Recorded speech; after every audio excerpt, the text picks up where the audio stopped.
YouTuber Anvesh ని arrest చేయాలంటూ హిందూ సంఘాలు డిమాండ్ చేస్తున్నాయి. హిందూ దేవతల్ని అవమానించిన అన్వేష్ ని కఠినంగా శిక్షించాలంటూ డిమాండ్ చేస్తున్నారు. అన్వేష్ ని ఇండియాకు రప్పించడానికి అన్ని రకాల ప్రయత్నాలు చేస్తున్నామంటున్నారు కరాటే కళ్యాణి. అతన్ని అందరూ కూడా అన్సబ్స్క్రైబ్ చేయాలంటున్నారు కళ్యాణి. అన్వేష్ సమాజానికి పట్టిన వైరస్ అంటూ కళ్యాణి ఘాటు వ్యాఖ్యలు చేశారు. కేంద్రానికి సైతం లేఖ రాస్తామంటున్నారు కరాటే కళ్యాణి. మరిన్ని వివరాలు మా ప్రిన్సిపల్ కరెస్పాండెంట్ ప్రణీత అందిస్తారు. నా అన్వేష్ సోషల్ మీడియా పేజ్ ద్వారా హిందూ దేవతలను ఇష్టం వచ్చినట్లు మాట్లాడమే కాకుండా మొత్తం మహిళలకు సంబంధించి అసభ్యకర రీతిలో వ్యాఖ్యలు చేసినటువంటి అన్వేష్ పైన పంజగుట్ట పోలీస్ స్టేషన్లో కంప్లైంట్ చేశారు కరాటే కళ్యాణి గారు. సో అతని మీద ఇప్పటికే పోలీసులు ఎఫ్ఐఆర్ నమోదు చేశారు. ఆల్రెడీ ఇన్స్టాగ్రామ్కి కూడా ఆ యూజర్ ఐడి డీటెయిల్స్ ఇవ్వాలని కోరారు. సో ప్రజెంట్ మనతో కరాటే కళ్యాణి గారు ఉన్నారు. అంటే ఏంటి మేడం, మొత్తం ఈ తరహాలో వ్యాఖ్యలు చేయడం పట్ల ఓన్లీ ఇక్కడ ఒకటి కంప్లైంట్ చేశారా, ఇంకా వేరే చోట ఏదైనా కంప్లైంట్ చేశారా? మన భారత మాతకి అంటే ఒక కళంకం అంటగట్టేటట్టుగా మాట్లాడాడు. సీతామాతకి కళంకం అంటగట్టాడు. అంటే భారత మాత, భారతీయులందరూ వేస్ట్ కాళ్ళు, భారతదేశంలో ఉన్న వాళ్ళందరూ నపుంసకులు, మీరు హిందువులందరూ రేపిస్టులు. ఇలాంటి మాటల వల్ల చాలా బాధకి అందరం మనోవేదనకు గురయ్యాం. ఎందుకంటే నువ్వు భారతదేశంలో పుట్టినందుకు మేము ఇలాంటి వెధవ పుట్టాడా ఈ గడ్డపైన, పవిత్రమైన మహానుభావులు పుట్టిన ఈ గడ్డపైన నువ్వు కూడా పుట్టేవరా వెధవ, మేము తెలుగు రాష్ట్రంలో పుట్టావు, మా కర్మ అని బాధపడుతూ వెంటనే నేను ఇక్కడ కంప్లైంట్ ఇవ్వడం జరిగింది. అవి చూసినాక ఒక రోజంతా పట్టిందమ్మా. ఇంత పెద్ద చాంతాడంత లిస్ట్ ఉంది. అవన్నీ క్లియర్గా pin to pin, minute to minute ఇచ్చాను నేను విత్ లింక్స్.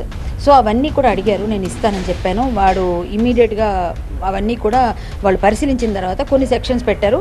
ఇప్పుడు కొంచెం ఆల్టర్ అవుతుంది అని కూడా చెప్పారు ముందే, ఎందుకంటే ఇది ముందు పెట్టామమ్మా, బట్ వాడి తీవ్రతను బట్టి మేము మళ్ళీ రిపీటెడ్గా చేస్తామని చెప్పారు.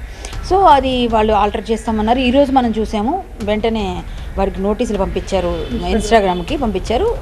కాబట్టి తొందరలోనే యాక్షన్ ఉండాలని కోరుకుంటూ, సో వెళ్ళి వెత్తాలి, ఇంకా రావాలి. అలాగే రిపోర్ట్ కొట్టాలమ్మా. ఫస్ట్ రిపోర్ట్ చేయండి, వాడిని అన్సబ్స్క్రైబ్ చేయండి. వాడు ఏం పెడుతున్నాడని చూడడానికి మళ్ళీ మనం చూస్తుంటే అది కూడా వాడికి డబ్బులు ఇస్తున్నట్టు అవుతుంది. సో చూడకండి, వాడిని అసలు పట్టించుకోకండి. ఒక పురుగులాగా, పనికిరాని వేధంలాగా, చెత్త కుప్పల వేస్ట్ పేపర్ ఎలా పడేస్తాం, వాడిని అలా వదిలేయండి.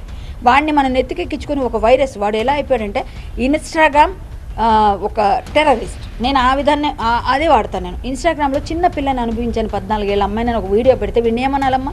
ఇలాంటి వెధవల్ని మనం పెంచి పోషించకూడదు. సో ప్రతి దగ్గర కూడా పెట్టండి. అవసరమైతే నన్ను కాంటాక్ట్ చేయండి, నా దగ్గర ఫార్మేట్ ఉంది, ఇస్తాను. మీరు ఇంకా కంప్లైంట్స్ చేయండి. సజ్జనార్ గారి దాకా వెళ్ళింది. ఆల్రెడీ పోలీసులు వెతుకుతున్నారు, ఆల్రెడీ ప్రయత్నం చేస్తున్నారు.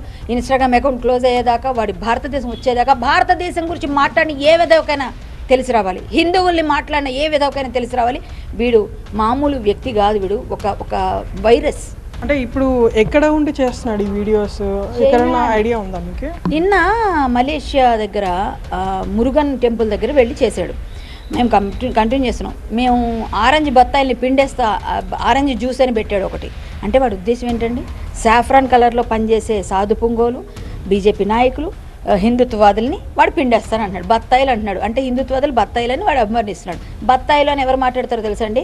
క్రిస్టియన్ పీపుల్ అంతా కూడా ఆ గుంపంతా మాట్లాడతారు జనరల్గా. అంటే ఇతను క్రిస్టియన్, బైబుల్ నేను నమ్ముకున్నాను ఒక వీడియో ఉంది, హిందువునని ఒక భగవద్గీత పట్టుకొని వీడియో ఉంది. ఏ వీడియోని చూస్తే మీకు అర్థమైపోతుంది అతను ఎవరు. సో ఈ విధంగా పెట్టిన తర్వాత అతను ఏ వర్గానికి చెందినవాడో మనకు అర్థమవుతుంది. వర్గం ఏదైనా కానివ్వండి, భారతీయులు మ్యామ్, భారతీయులను అన్నాడు కదా, అవన్నీ తర్వాత మాట్లాడదాం, మిగిలినవంతా. కానీ 2 వర్గాల పేరు చిచ్చు పెట్టడానికి మాట్లాడుతున్నాడు, భారతీయులను అంటున్నాడు. వాడు ఇప్పుడు చైనాలో ఉన్నాడే ఒక ఇన్ఫర్మేషన్. నిన్న నాకు మలేషియా నుంచి కాల్ వచ్చింది. మలేషియా నుంచి అక్కడ తెలుగు అసోసియేషన్ వాళ్ళందరూ కాల్ చేసి నాకు ఫోన్ చేసి వాళ్ళ నెంబర్ కావాలి అని అడిగారు. నేను నాకు తెలిసిన నెంబర్ పంపించాను.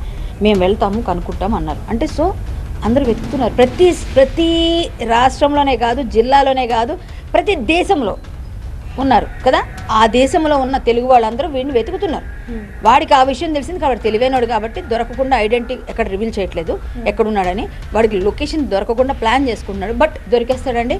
పోలీసు వారు రంగంలో ఉన్నారు. తెలుగు పీపుల్ ఇంకా గట్టిగా వెతుకుతున్నారు. నాకు మలేషియా నుంచి నేను కాల్ చేస్తే కూడా నేను కూడా చెప్పాను. సో మలేషియాలో ఉంటే మాత్రం వాళ్ళు వెతుకుతారు. లేకపోతే చైనా వెళ్ళిపోతే చైనా మంచిదని చెప్పి సిరీస్ చేశాడు. మన శత్రు దేశాన్ని పొగుడుతున్నాడు. సో వీడు మన భారతీయుడని ఎట్లా మాట్లాడుతాడు? భారతదేశానికి వ్యతిరేకంగా ఉన్న దేశాల దగ్గరికి వెళ్ళి వాడు అంతా చేసుకుంటూ భారతదేశాన్ని నువ్వు ఇంత నీచానిగా మాట్లాడితే నువ్వు అసలు భారతీయుడిని ఎలా నమ్మాలరా? అసలు నువ్వు భారతీయుడుగా ఉంటే ఇంత పెద్ద మహానుభావులు పుట్టిన ఈ దేశాన్ని నువ్వు కించపరుస్తున్నావు. దేశద్రోహం కాదమ్మా ఇది. దేశద్రోహం కింద ఎందుకు కేసు పెట్టకూడదు వాడిపైన? సో అది కూడా మేము వెళ్తున్నాం, కోర్టుకు కూడా వెళ్తాను నేను. నేను అన్ని విధాల ట్రయల్ చేస్తాను. వాడు పాస్పోర్ట్ సీజ్ చేయండి, పాస్పోర్ట్ అథారిటీ దగ్గరికి వెళ్తాను. మన బండి సంజయ్ గారు ఫారిన్ అఫైర్స్ దీనిలో ఉన్నారు, వారికి నేను వినతిపత్రం ఇస్తున్నాం. కిషన్ రెడ్డి గారికి ఇస్తాం, అందరికీ ఇస్తామమ్మ. ప్రతి ఒక్కరికి ఢిల్లీ దాకా ఇది రీచ్ అవ్వాలి. పిఎంఓ కూడా మేము రాస్తున్నాము, ఆల్రెడీ రెడీ చేసాం. మేము ఎక్కడా వాడికి అవకాశం ఇవ్వకుండా ప్రయత్నం చేస్తాం, చాలా గట్టి ప్రయత్నాలు చేస్తాం. మీరు అందరూ కూడా సపోర్ట్ చేయండి, వాడిని రప్పిద్దాం. సజ్జనార్ గారిని ఏమైనా కలిసే అవకాశం ఉందా? మీరు ఆయనను కలిసి రిప్రజెంటేషన్ ఇచ్చి ఆయన మీద చర్యలు తీసుకోవాలని. నేను సజ్జనార్ గారికి రిప్రజెంటేషన్ రెడీ అయ్యిందండి. కాకపోతే హిందూ సంఘాలన్నీ కూడా ఆయన టైం తీసుకోవాలనుకుంటున్నాము. టైం ఇవ్వగానే మేము వెళ్ళి కలుస్తాము. ఖచ్చితంగా వారికి అప్పీల్ చేస్తున్నాను. సార్ మరొక్కసారి అప్పీల్ చేస్తున్నాం, మాకు టైం ఇవ్వండి, హిందూ సంఘాలు వస్తాము. మాకు ఇప్పుడు అప్పుడు అంటే ఈ కేసు మీకు తెలుసు, మీ దగ్గరకు రాలేదంటే మాకు ఇది లేదు, మీకు ఆల్రెడీ తెలుసు. సో మీరు ప్లీజ్, మీరు ఎంత మన దేశ పౌరులుగా బాధ్యతాయుతంగా మీరు ఎలా ప్రవర్తిస్తారో, దేశ పౌరుల కోసం మీరు దేశ పౌరులు కాబట్టి దీన్ని సీరియస్గా తీసుకోండి సార్. మాకు టైం ఇవ్వండి, మేము వచ్చి కలుస్తాం. హైదరాబాద్ పోలీస్ కమిషనర్గా ఉన్నటువంటి సజ్జనార్ని సైతం తాము కలుస్తాము. ఎందుకంటే గతంలో ఇదే అన్వేష్తో ఆయన బెట్టింగ్ కేసెస్లో సజ్జనార్ అతనితో ఇంటరాక్ట్ అయ్యారు కాబట్టి ఖచ్చితంగా ఈ వీడియోస్ని కూడా సజ్జనార్ చూసే ఉంటారు. సో తన మీద గట్టి యాక్షన్ అయితే తీసుకోవాల్సిందిగా హిందూ సంఘాలు అండ్ కరాటే కళ్యాణ్ కూడా డిమాండ్ చేస్తున్నారు. విడుదల యశ్వంత్తో హైదరాబాద్ నుండి ప్రణీత, టీవీ 9.